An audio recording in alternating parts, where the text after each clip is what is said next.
نازله يا جماعه دلوقتي المدرسه. نحن متاخرين يا جماعه، يعني اللي قالوا هيتاخروا في نقطه وجايبه ونحن متاخرين.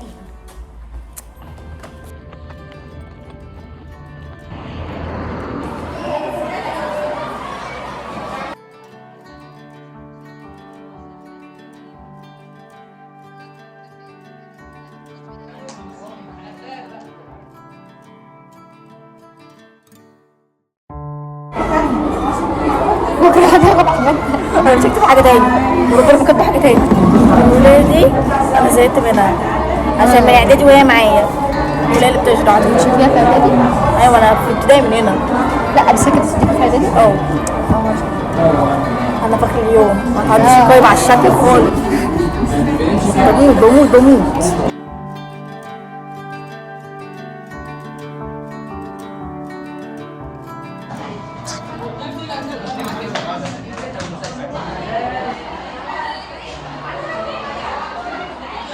طيب زي ما انتم شايفين انا لسه راجعه من المدرسه وعلى السرير هموت وانام، بس قلت اصور لكم بصراحه. كاول يوم هو جميل وحلو، بس المدرسين كانوا يعني الصراحه ادونا طاقه كده سلبيه، اللي هو المواد تقيله ومحتاجه تتذاكر ومش عارفه ايه. هو كل سنه نفس الكلام، بس يعني مش على الصبح، احنا اول يوم ولسه صاحيين فمش كده. بس بصراحه كان حلو يعني، كان جميل يعني. انا بقى هنام واصحى اقول لكم هنعمل ايه.